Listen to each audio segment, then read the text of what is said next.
जी क्या हाल है? क्या जी ठीक हो तुसी? ठीक ठाक?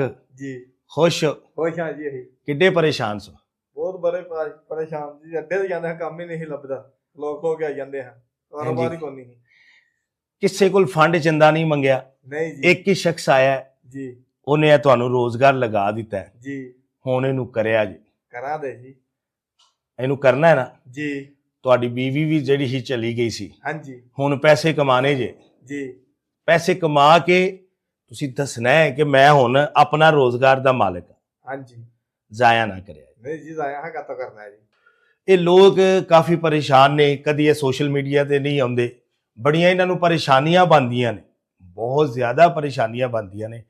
ਦੇਖੋ ਸਾਡਾ ਕੰਮ ਹੈ, ਇਹ ਕੰਮ ਹੈ, ਤੇ ਦੁਆ ਸਾਡੇ ਵਾਸਤੇ ਜ਼ਰੂਰ ਕਰਿਆ ਜੇ ਅਸੀਂ ਤੁਹਾਡੇ ਵਾਸਤੇ ਕਰਾਂਗੇ।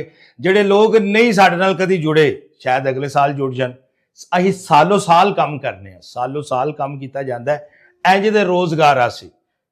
ਇਹ ਲੋਕ ਪਰੇਸ਼ਾਨ ਹੁੰਦੇ ਨੇ, ਵੀਡੀਓ ਦੇ ਸਾਹਮਣੇ ਆਉਂਦੇ ਨੇ, ਇਹਨਾਂ ਦਾ ਦਿਲ ਨਹੀਂ ਕਰਦਾ। ਸਫੇਦਪੋਸ਼ ਲੋਕ ਨੇ, ਪਰੇਸ਼ਾਨ ਹੋ ਜਾਂਦੇ ਨੇ। ਜਦੋਂ ਕੋਈ ਵੀ ਇਹਨਾਂ ਦੇ ਕੰਮ ਨਹੀਂ ਆਉਂਦਾ ਤਾਂ ਫਿਰ ਇਹ ਦਰਵਾਜ਼ਾ ਖੜਕਾਉਂਦੇ ਨੇ, ਸਹਾਰਾ ਬਣਦਾ।